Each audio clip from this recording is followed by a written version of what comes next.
Chat ಸ್ಟಾಕ್ಗೆ ತಮಗೆಲ್ಲರಿಗೂ ಸ್ವಾಗತ. ಇವತ್ತು ಗುರುವಾರ ಮಾರ್ಕೆಟು ನಿಫ್ಟಿನಲ್ಲಿ ಎಕ್ಸ್ಪೈರಿ ಆಗಿತ್ತು. ಯಾವ ರೀತಿಯಾಗಿತ್ತು ವೀಕ್ಲಿ ಎಕ್ಸ್ಪೈರಿ, ಅದೇ ರೀತಿಯಾಗಿ ನಾಳೆ ಯಾವ ರೀತಿಯಾಗಿರ್ತಾ ಹೋಗ್ಬೋದು ಮಾರ್ಕೆಟ್ ಅಂತ ನೋಡ್ತಾ ಹೋಗೋಣ.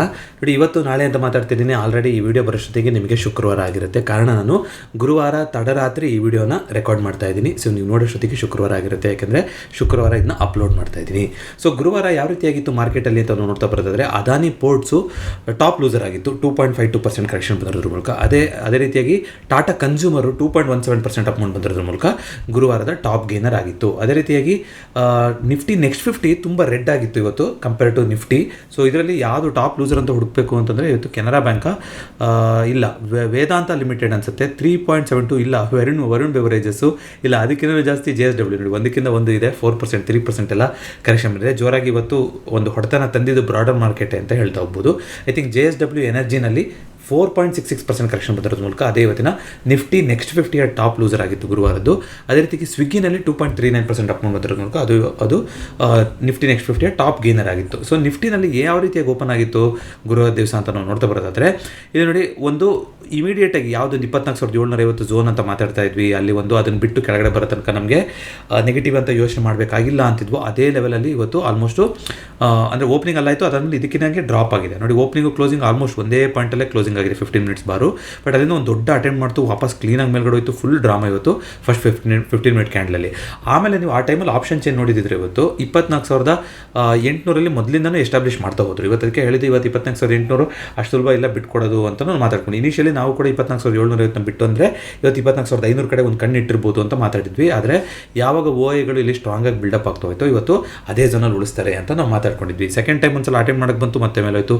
ಕೊನೆಗೆ ಇಷ್ಟೊಂದು ಕೆಳಗಡೆ ಬಂದಿದೆ ಅಂತ ಅನಿಸ್ತಿದೆ. ಆದರೂ ಕೂಡ ಕ್ಲೋಸಿಂಗ್ ಆಗಿರೋದು ಇಲ್ಲಿ, ಕ್ಲೋಸಿಂಗ್ ನೋಡಿ 24,793 ಕ್ಲೋಸಿಂಗ್ ಆಗಿರೋದು ಗುರುವಾರ ಎಕ್ಸ್ಪೈರಿ ದಿನ ನಿಫ್ಟಿ. ಸೊ 24,750 ಝೋನ್ನ ಇನ್ನೂ ಕೂಡ ಬಿಟ್ಕೊಟ್ಟಿಲ್ಲ, which is still a positive sign. ಯಾಕೆಂದರೆ ಇರಾನು ಮೊನ್ನೆ ಏನು ಮಾತಾಡಿದ್ವಿ, ಇರಾನ್ ವಾಪಸ್ ಏನಾದರೂ ಯುದ್ಧ ಅಂತ ಶುರು ಮಾಡಿದ್ರು ಅಂತಂದರೆ ಮಾರ್ಕೆಟಲ್ಲಿ ಅದು ನೆಗೆಟಿವ್ ರಿಯಾಕ್ಷನ್ನ ತಂದುಕೊಡುತ್ತೆ ಅಂತ. ಈಗ ಅದನ್ನೇ ಹೇಳಿದ್ದಾರೆ ಕಮಾನಿ ಅವ್ರು, ಏನು ಲೀಡರ್ ಇದ್ದಾರೆ ಅವರು, ಇಲ್ಲ ನಾವು ವಾಪಸ್ ರಿಟ್ಯಾಲಿಯೇಟ್ ಮಾಡ್ತೀವಿ, US ಏನಾದರೂ ತಂಟೆಗೆ ಬಂದರೆ ಪರಿಣಾಮ ನೆಟ್ಟಿಗಿರಲ್ಲ ಅಂತ ಒಂದು ಸ್ಥಿತಿನ ಎದುರಿಸಬೇಕಾಗುತ್ತೆ ಅಂತ ವಾರ್ನಿಂಗ್ ಕೊಟ್ಟಿದ್ದಾರೆ. ಹೇಗೇನು ಕ್ರೂಡು ಇರಾನ್ ಮೇಲೆ ಏನೇನು ಡಿಪೆಂಡ್ ಆಗಿತ್ತು ಎಲ್ಲ ಇವಾಗ ಮತ್ತೆ ಒಂದು ವಾಲಟೈಲ್ ಆಗುವಂಥ ಸಿಚುವೇಶನ್ ಬಂದಿದೆ. ಎಲ್ಲರಿಗೂ ಒಂದು ಆತಂಕ ಕಾಣಿಸ್ತಾ ಇದೆ. ಸೊ ಮಾರ್ಕೆಟಲ್ಲಿ ಇವಾಗ ಏನು ನೆಕ್ಸ್ಟ್ ಆಗಾದ್ರೆ ಅಂತಂದರೆ ನೋಡಿ, ಸೇಮ್ ಇದು ಕ್ಲೋಸಿಂಗ್ ಬಾರು ಸ್ವಲ್ಪ ಇದು ಡಿಸ್ಟ್ರಾಕ್ಷನ್ ಇದೆ, ಅಷ್ಟು ಕೆಳಗಡೆ ಕ್ಲೋಸಿಂಗ್ ಆಗಿಲ್ಲ. ನಾನು ಆಗಲೇ ಹೇಳ್ದಂಗೆ ಇದು ಹತ್ತತ್ರ ಝೋನಲ್ಲೇ ಕ್ಲೋಸಿಂಗ್ ಆಗಿದೆ. ಸೊ ನಾಳೆಗೂ ಕೂಡ ಸೇಮ್ ಥಿಯರಿ, 24,750 ಬಿಟ್ಟು ಕೆಳಗಡೆ ಬಂದರೆ ಮಾತ್ರ ನೆಗೆಟಿವ್ ಆಗಬೇಕು, ಇಲ್ಲಾಂದರೆ ನೆಗೆಟಿವ್ ಆಗಂಗಿಲ್ಲ. 2 ದಿನದಿಂದ ಯಾಕೆ ಇಲ್ಲೇ ನಿಂತಿದೆ ಅಂದರೆ ನೋಡಿ, FI ಡೇಟಾ ನೋಡ್ಕೊಂಬರೋದಾದರೆ 2 ದಿನದಿಂದ ಬೈ ಮಾಡ್ತಾ ಇಲ್ಲ, ಸೆಲ್ ಅಂದರೆ ಆಲ್ಮೋಸ್ಟ್ ವೆರಿ ನೆಗ್ಲಿಜಿಬಲ್ ಅಮೌಂಟಲ್ಲಿ ಇಬ್ಬರು ಬೈಯರ್ಸೇ ಆಗಿದ್ದಾರೆ. ಬಟ್ ಒಂದೇ ಝೋನಲ್ಲಿ ನಿಲ್ತಾ ಇದೆ ಮಾರ್ಕೆಟ್. ಹಾಗಾಗಿ ಸೊ ಇದು ಕನ್ಫ್ಯೂಷನ್ನ ತೋರಿಸ್ತಾ ಇದೆ. ಇದಕ್ಕಿಂತ ಕೆಳಗಡೆ ಬಿಟ್ಟು ಬಂತು ಅಂದರೆ ಆಗ ನೋಡೋಣ. ಡೈಲಿ ಕ್ಯಾಂಡಲಲ್ಲಿ ಅಂತ ನಾವು ನೋಡ್ತಾ ಬರೋದಾದ್ರೆ ಇವತ್ತು ಒಂದು ಡೋಜಿ ಮಾಡಿದೆ ನೋಡಿ, ನೆನ್ನೆನೂ ಕೂಡ ಅಟೆಂಡ್ ಮಾಡಿತ್ತು, ಕೆಳಗಡೆ ಬಿದ್ದಿತ್ತು. ಇವತ್ತು ಕೂಡ ಅದೇ ರೀತಿ ಮಾಡಿದೆ. ಅದೇ ರೀತಿಯಾಗಿ ಈ ವೀಕ್ಲಿ ಕ್ಯಾಂಡಲ್, ಈ ವೀಕ್ ಯಾವ ರೀತಿಯಾಗಿ ಮಾಡಿದೆ ಅಂತ ನಾವು ನೋಡ್ತಾ ಬರೋದಾದರೆ ನೋಡಿ, ಈ ಝೋನಿಗೆ ಬಂದ್ಬಿಟ್ಟು ನಾವು ಆಲ್ರೆಡಿ ಒಂದು ದೊಡ್ಡ ಮೂಮೆಂಟ್ ಬಂತಲ್ಲ ಆ ವೀಕ್ ಬಂದಾದ್ಮೇಲೆ ಇನ್ನೂ ಅದನ್ನು ಸುಧಾರಿಸ್ಕೊಳಕ್ಕೆ ಆಗಿಲ್ಲ. 1, 2, 3, 4, 5 ಆಲ್ಮೋಸ್ಟ್ ಈಗ 1 ತಿಂಗಳಿಂದ ನಾವು ಇದೇ ಝೋನಲ್ಲಿ ಇದ್ದೀವಿ. 25,200 24,800 ಈ ಝೋನಲ್ಲೇ ಕ್ಲೋಸಿಂಗ್ ಆಗ್ತಾ ಇದೆ. 4 ವಾರದಿಂದ ಎಕ್ಸ್ಪೈರಿ. ಈ ವಾರ ಏನಾದ್ರು ಚೇಂಜ್ ಮಾಡುತ್ತಾ ನೋಡಬೇಕು. ಬಟ್ ಇವಾಗ ಸದ್ಯಕ್ಕೆ ಏನು ಬರ್ತಾ ಇದೆ, 25,000 ಅಟೆಂಡ್ ಮಾಡ್ತಾ ಇದೆ, ಅಲ್ಲಿಂದ ರೆಸಿಸ್ಟೆನ್ಸ್ ತೊಗೊಂಡು ಕೆಳಗಡೆ ಬಂದಿದೆ ಅನ್ನೋದು ಕಾಣಿಸ್ತಾ ಇದೆ. ಇದು ರೆಡ್ ಆಗಬೇಕು ಅಂದರೆ ನಾಳೆ ಈ ವಾರದ ಕ್ಯಾಂಡಲ್ ಎಲ್ಲಿ ಓಪನ್ ಆಯಿತು ಅದಕ್ಕಿಂತ ಕೆಳಗಡೆ ಹೋದರೆ ರೆಡ್ ಆಗುತ್ತೆ. ಈ ವಾರದ ಕ್ಯಾಂಡಲ್ ಎಲ್ಲಿ ಓಪನ್ ಆಗಿತ್ತು, 24,732 ಓಪನ್ ಆಗಿತ್ತು. ಅರ್ಥ ಏನು ಹೇಳ್ತಾ ಇದೆ, 24,750 ಕ್ಲೋಸಿಂಗ್ ಕೊಡೋಕ್ಕೆ ಸಾಧ್ಯ ಇದೆಯಾ ನಾಳೆ ಅಂತ ಪ್ರಶ್ನೆ ಇರೋದು. ಇವಾಗ 24,732 ಕೆಳಗಡೆ ಬಂತು ಅಂದರೆ ಇದು ಮತ್ತೆ ರೆಡ್ ಕ್ಯಾಂಡಲ್ ಆಗ್ತಾ ಹೋಗುತ್ತೆ. ಆವಾಗ ನೋಡಿ ಈ ಥರ ಕಾಣಿಸ್ತಾ ಹೋಗುತ್ತೆ, ಈ ಥರ ರೆಡ್ ಆಗಿಬಿಟ್ಟು ಮೇಲ್ಗಡೆ ಈ ಥರ ಹಿಂಗೆ ಬಂದಿರೋ ಥರ ಕಾಣಿಸ್ತಾ ಹೋಗುತ್ತೆ. ಆಗ ತಿರ್ಗಾ 24,500 24,400 ಈ ಕಡೆಗೆ ಬರುತ್ತೆ ಮುಂದಿನ ವಾರಕ್ಕೆ ಅಂತ ನೋಡ್ತಾ ಹೋಗ್ಬೋದು. ನಾಳೆನೇ ಒಂದು ಫಾಲ್ ಕಂಟಿನ್ಯೂಷನ್ ಮಾಡಿ ಇದ್ರ ಕೆಳಗಡೆ ತನಕ ಬಂದು ಮಾಡ್ತಾರಾ ಗೊತ್ತಿಲ್ಲ, ಡಿಪೆಂಡ್ಸ್ ಏನೇನಾಗುತ್ತೆ, ರಾತ್ರಿ ಏನೇನಾಗಿರುತ್ತೆ ಅದೆಲ್ಲದ್ರ ಮೇಲೆ ಡಿಸೈಡ್ ಆಗಿರುತ್ತೆ. ಶುಕ್ರವಾರದ ಕ್ಲೋಸಿಂಗು ಎಗೇನ್ ನಾಳೆ ಅಂತ ಹೇಳ್ತಾ ಇದ್ದೀನಿ, ಆಲ್ರೆಡಿ ನಾಳೆ ಆಗಿರುತ್ತೆ ನೀವು ವಿಡಿಯೋ ನೋಡೋಷ್ಟೊತ್ತಿಗೆ. ಅದೇ ರೀತಿಯಾಗಿ ಬ್ಯಾಂಕ್ ನಿಫ್ಟಿನಲ್ಲಿ ಗುರುವಾರ ನೋಡ್ತಾ ಬರೋದಾದರೆ ಒಂದು ಫ್ಲಾಟ್ ಝೋನ್ ಅಂತ ಹೇಳ್ತಾ ಹೋಗ್ಬೋದು. ಅಷ್ಟು ಅದೇ ಝೋನಲ್ಲೇ ಉಳ್ಕೊಂಡಿತ್ತು, ಏನೋ ಅಂತ ಬದಲಾವಣೆ ಆಗಿಲ್ಲ. ಬ್ಯಾಂಕ್ ನಿಫ್ಟಿಗೆ ಈ ಥರದ್ದು 200-300 ಪಾಯಿಂಟ್ ಎಲ್ಲ ಏನೋ ಲೆಕ್ಕನೇ ಅಲ್ಲ. ಬಟ್ ವೆಯ್ಟ್ ಆ್ಯಂಡ್ ವಾಚ್ ಸಿಚುವೇಷನಲ್ಲಿ ಇದ್ದಂಗಿದೆ ಬ್ಯಾಂಕ್ ನಿಫ್ಟಿ. ನೋಡಿ, ಈ ಝೋನಿಗೆ ಬರ್ತಾ ಇದೆ, ಅಲ್ಲಿ ನಿಂತ್ಕೊಂಡಿದೆ. ಸೊ ಇಲ್ಲಿಂದ ವಾಪಸ್ ಬೌನ್ಸ್ ಆಗುತ್ತಾ ಅಥವಾ ಈ ಝೋನಿಗೆ ಟೆಸ್ಟ್ ಮಾಡೋಕ್ಕೆ ಬರುತ್ತಾ ಅನ್ನೋದು ಈಗ ಡಿಸೈಡ್ ಆಗಬೇಕಾಗಿರುವಂಥದ್ದು. ನೋಡೋಣ ಅದು ಯಾವ ರೀತಿಯಾಗಿ ಚೇಂಜಸ್ ಆಗ್ತಾ ಹೋಗುತ್ತೆ ಅಂತ. ಮಿಡ್ ಕ್ಯಾಪ್ ನಿಫ್ಟಿನಲ್ಲೂ ಕೂಡ ಇವತ್ತು ಒಂದು ಫಾಲ್ ಬಂದಿದೆ. ಗುರುವಾರ ಮಿಡ್ ಕ್ಯಾಪ್ ನಿಫ್ಟಿನಲ್ಲಿ ಫಾಲ್ ಬಂದಿದೆ. ಈಗ ಈ ಲೆವೆಲ್ನ ಬಂದಿರೋದ್ರಿಂದ ಇದು ಕಂಟಿನ್ಯೂಷನ್ ಆಯಿತು ಅಂದರೆ 12,250 ಲೆವೆಲ್ ಅಲ್ಲಿ ಸಪೋರ್ಟು ಅಲ್ಲಿಗೆ ಹೋಗ್ತಾ ಹೋಗುತ್ತೆ. ಮಿಡ್ ಕ್ಯಾಪ್ ನಿಫ್ಟಿ ಅಂದರೆ ನಿಫ್ಟಿ ನೆಕ್ಸ್ಟ್ 50 ಈ ಥರದ್ದೆಲ್ಲದು ಸೇರ್ಕೊಂತು ಅಂತಂದರೆ ಬ್ರಾಡರ್ ಮಾರ್ಕೆಟ್ ವೀಕ್ ಆಗ್ತಾ ಹೋಗುತ್ತೆ. ಆ ಥರ ಆಗುತ್ತಾ ನೋಡೋಣ. ಒಂದು ಒಳ್ಳೆ ರ್ಯಾಲಿ ಆಗಿತ್ತು, ಕರೆಕ್ಷನ್ ಬರಬೇಕಾಗಿತ್ತು. 24,250 ತನಕ ಆರಾಮಾಗಿ ಜಾಗ ಇದೆ ಬರೋಕ್ಕೆ.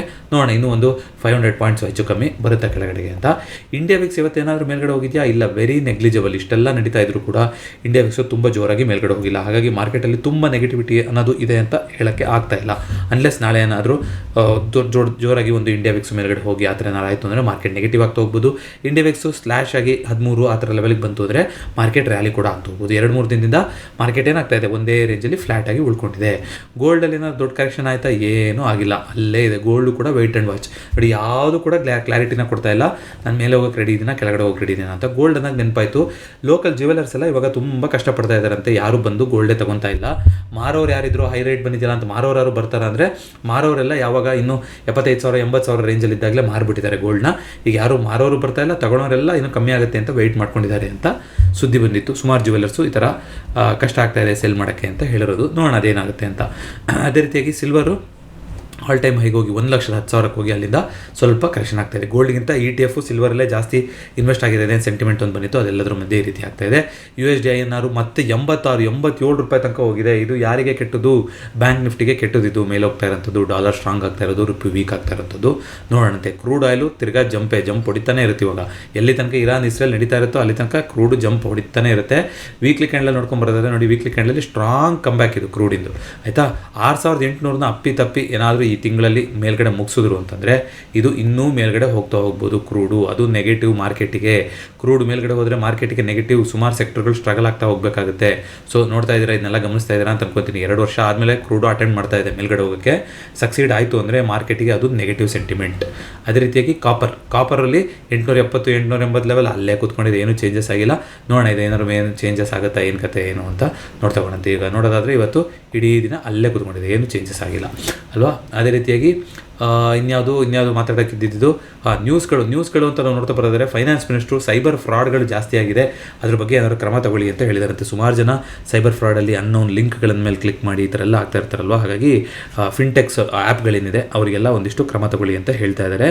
ಜೊತೆಗೆ ಗೋಲ್ಡ್ ತುಂಬ ಜಾಸ್ತಿ ಆಗ್ತಾ ಇರೋದು ಕೋರ್ ಇನ್ಫ್ಲೇಷನ್ನ ಜಾಸ್ತಿ ಮಾಡ್ತಾ ಇದೆ ಅಂತ ಕ್ರಿಸಲ್ ಒಂದು ರಿಪೋರ್ಟ್ನ ಕೊಟ್ಟಿತ್ತು. ಅದೇ ರೀತಿಯಾಗಿ ಏರ್ ಇಂಡಿಯಾದಲ್ಲಿ ಈ ಥರ ಎಲ್ಲ ಆಯ್ತಲ್ಲ, ಈಗ ಟಾಟಾ ಒಂದು ಟ್ರಸ್ಟ್ನ ಬಿಲ್ಡ್ ಮಾಡೋಕ್ಕೆ ನೋಡ್ತಾ ಇದ್ದಾರೆ. ಏರ್ ಇಂಡಿಯಾದಲ್ಲಿ ಯಾರನ್ನಾರು ಪೇರೆಂಟ್ಸ್ನ ಕಳ್ಕೊಂಡು ಮಕ್ಕಳುಗಳು ಯಾರು ಉಳಿದಿರ್ತಾರೆ ಅವ್ರ ಎಜುಕೇಷನು ಮತ್ತೊಂದಕ್ಕೆಲ್ಲ ಆ ಟ್ರಸ್ಟಿಂದ ಹೆಲ್ಪ್ ಮಾಡ್ತಾ ಹೋಗ್ತಾರೆ ಅಂತ ಬಂದಿತ್ತು ಸುದ್ದಿ. ನೋಡೋಣ ಅದೇನು ಟೆಕ್ನಿಕಲ್ ಇಶ್ಯೂಗಳನ್ನು ಯಾವ ರೀತಿ ಅಡ್ರೆಸ್ ಮಾಡ್ತಾರೆ, ಟಾಟಾ ಯಾವ ರೀತಿಯಾಗಿ ಚಾಲೆಂಜಿಂಗ್ ಸಿಚುವೇಷನ್ ತೊಗೊಂಡೋಗುತ್ತೆ ಅನ್ನೋದು ನಾವು ನೋಡ್ತಾ ಹೋಗಬೇಕು. ಅದೇ ರೀತಿಯಾಗಿ ಸೆನ್ಸಸ್ ಕಂಡಕ್ಟ್ ಮಾಡ್ತಾ ಇದ್ದಾರಲ್ವ, ಅದಕ್ಕೆ 13,000 ಕೋಟಿ ಖರ್ಚಾಗುತ್ತೆ ಅಂತ ಒಂದು ಎಸ್ಟಿಮೇಷನ್ ಬಂದಿತ್ತು ಸೆನ್ಸಸ್ನ ನಡೆಸೋಕ್ಕೆ. ನೋಡೋಣ ಅದೇನಾಗುತ್ತೆ ಅಂತ. ಸ್ಯಾಟಲೈಟ್ ಟೆಕ್ಕಿಂದು ಪೈಪೋಟಿ ನಡೀತಾ ಇದೆ. ಸ್ಟಾರ್ಲಿಂಕು ಮಸ್ಕೋರ್ ಕಂಪ್ನಿ ಜೊತೆ ಜಿಯೋ ಅವ್ರದ್ದು ಟೈಅಪ್ ಇದೆ, ಮತ್ತು ಏರ್ಟೆಲ್ದು ಟೈಅಪ್ ಇದೆ. ಅದೇನೋ ಪ್ರೈಸ್ ಸ್ವಲ್ಪ ಕಮ್ಮಿ ಮಾಡಿದ್ರು ಅಂತ ಕೇಳ್ಪಟ್ನಪ್ಪ. ಅದೇನೋ ಸ್ಟಾರ್ಲಿಂಕ್ದು ಸೆಟಪ್ ಬಾಕ್ಸು ಮಂತ್ಲಿ ಪ್ರೈಸ್ ಎಲ್ಲ ಸ್ವಲ್ಪ ಕಮ್ಮಿ ಅಂತ. ಬಟ್ ಕಂಪೇರ್ ಟು ಅದರ್ ಏನಿದೆ ಅದೆಲ್ಲದಕ್ಕಿಂತ ಜಾಸ್ತಿನೇ. ಆದರೆ ಹಳ್ಳಿಗಳು ಎಲ್ಲಿ ಸಮುದ್ರದೊಳಗಡೆ ಎಲ್ಲ ಕಡೆನೂ ನೆಟ್ವರ್ಕ್ ಸಿಗುತ್ತೆ ಅಂತ ಹೇಳ್ತಾರಲ್ವ ಸ್ಟಾರ್ಲಿಂಕಿಂದು. ನೋಡೋಣ ಅದೇನಾಗುತ್ತೆ ಅಂತ. ಅದನ್ನು ಹೊರತುಪಡಿಸಿ ಹೈದರಾಬಾದ್ ಏರ್ಪೋರ್ಟಲ್ಲಿ 14,000 ಕೋಟಿ ಸ್ಪೆಂಡ್ ಮಾಡೋದಕ್ಕೆ ಅಂತ ಒಂದು ಪ್ರಾಜೆಕ್ಟ್ ಬಂದಿದೆ ಅಂತ ಕೇಳ್ಪಟ್ಟೆ. ಅದಕ್ಕೆ ಸಂಬಂಧಪಟ್ಟ ಕಂಪ್ನಿಗಳು ಯಾವ್ಯಾವ್ದು ಬಿಲ್ಡ್ ಮಾಡ್ತಾವೋ ಅವರಿಗೆಲ್ಲ ಅದು ಪಾಸಿಟಿವ್ ಆಗ್ತಾ ಹೋಗ್ಬೋದು. ಜೊತೆಗೆ ಇರಾನ್ ಇಸ್ರೇಲ್ ಆಲ್ರೆಡಿ ಕವರ್ ಮಾಡಿದ್ದೀನಿ. ಇರಾನಿಂದನೂ ಕೂಡ ವಾರ್ನಿಂಗ್ ಬಂದಿದೆ, ಅದು ಮಾರ್ಕೆಟು ಅಬ್ಸರ್ವ್ ಮಾಡ್ತಾ ಇದೆ ಇವಾಗ ಏನಾಗುತ್ತೆ ಅಂತ. ಸೊ ಇದಿಷ್ಟು ನಾನು ನೋಡಿದಂಥ ಸುದ್ದಿಗಳು. IPOಗಳು ನಿಮ್ಗೆ ಆಲ್ರೆಡಿ ಹೇಳಿದ್ದೆ, ಸುಮಾರು ಒಂದು 9 IPOಗಳು ಜುಲೈ ಎಂಡಲ್ಲಿ ಬರೋದಿದೆ ಅಂತ. ಅದರಲ್ಲಿ HDFC, arm, HDB financial services, ಜೊತೆಗೆ ಹೀರೋ ಫಿನ್ ಕಾರ್ಪ್, ಈ ಥರ ದೊಡ್ಡ NSDL ದೊಡ್ಡ ಕಂಪ್ನಿಗಳದ್ದು ಬರೋದಿದೆ. ಅದು ನೋಡೋಣ ಏನೇನು ಚೇಂಜಸ್ ಆಗ್ತಾ ಹೋಗುತ್ತೆ ಅಂತ. ಇದಿಷ್ಟು ಇವತ್ತಿನ ಚಾರ್ಟ್ ಸ್ಟಾಕ್ ಆಗಿತ್ತು. ವಿಡಿಯೋ ಇಷ್ಟ ಆಗಿತ್ತು ದಯವಿಟ್ಟು ವಿಡಿಯೋನ ಲೈಕ್ ಮಾಡಿ ಹಾಗೂ ಚಾನಲ್ಗೆ ಸಬ್ಸ್ಕ್ರೈಬ್ ಮಾಡಿ. ಮತ್ತೊಂದು ಚಾರ್ಟ್ ಸ್ಟಾಕ್ನೊಂದಿಗೆ ಭೇಟಿ ಹೋಗೋಣ. ಆದರೆ ಯಾರು ಇನ್ನೂ ಎಮರ್ಜೆನ್ಸಿ ಫಂಡನ್ನು ಬಿಲ್ಡ್ ಮಾಡ್ತಾ ಇಲ್ಲ ಅಂದರೆ ನಮ್ಮ ಚಾನಲ್ನ ಮಿಷನ್ ಅದು, ದಯವಿಟ್ಟು ಎಮರ್ಜೆನ್ಸಿ ಫೀಲ್ಡಿಗೆ ಪ್ರತಿ ತಿಂಗಳು ಎಷ್ಟು ಸಾಧ್ಯ ಆಗುತ್ತೋ ಅಷ್ಟು ದುಡ್ಡನ್ನು ತೆಗೆದಿರ್ತಾ ಬನ್ನಿ.